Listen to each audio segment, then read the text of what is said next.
Hi there, Sandra here from Createinspain. Today I'm doing another short video for Shortcut Slot, a bite. And today I'm going to be doing object to path.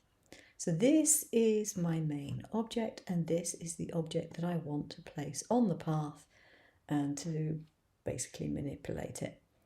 It's important that you have this object on top. So if you have your layer panel, you want to make sure this one is on the top.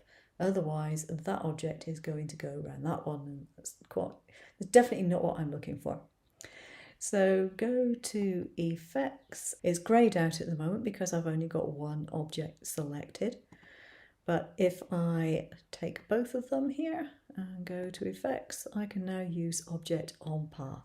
So that's why you can't use it if it's greyed out, it's because you've only got one thing selected.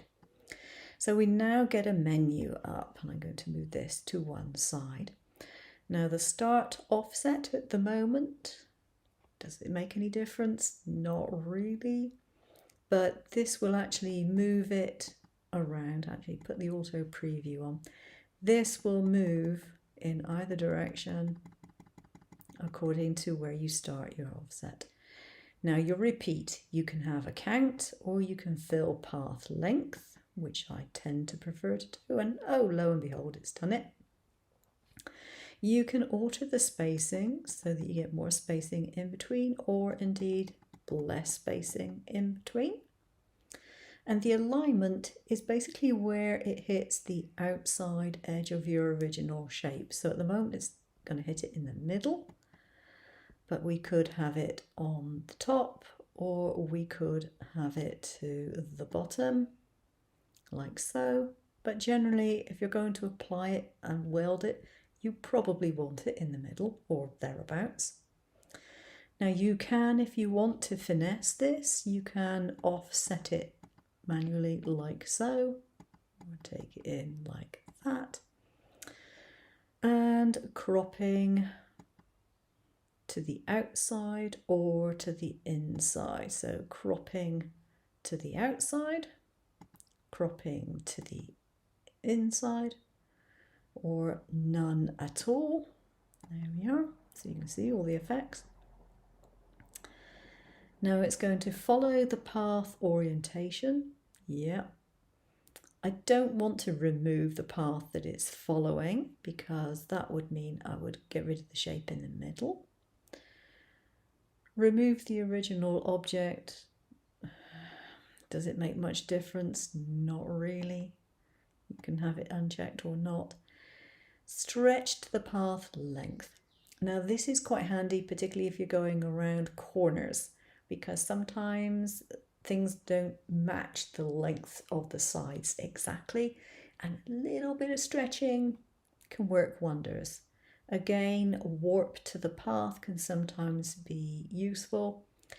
Reversing the path order can sometimes be useful if, for example, you've decided to put a word around here, which you could if you typed the word and you then made it into an object rather than an editable word, then you could also use that to go around here. And you might want to reverse the path order if it was around the wrong way, for example. In this particular case, it really makes no great difference. And if I click on the weld and we do preview, we don't see any great difference, but what it has done, if you look carefully, is it's welded the actual shapes together. So those are a shape in their own right now. They are linked, they are welded. If I undo that, you can see that where they are overlapped, they are still overlapped. It hasn't actually welded it. So you can choose to weld it if you want to.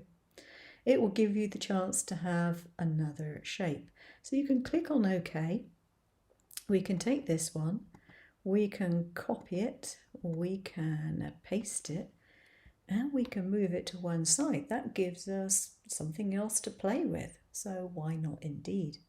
You might want to add it to your particular library of shapes. Maybe you do, maybe you don't, but we haven't finished with that one. But this one here, we can take this, we can go to path and we can go to union, and there we have our new shape. This one here we could break apart, and in that case I would get this cloud type shape and also get this one, or perhaps maybe I just want the circles and they're a nice pattern too.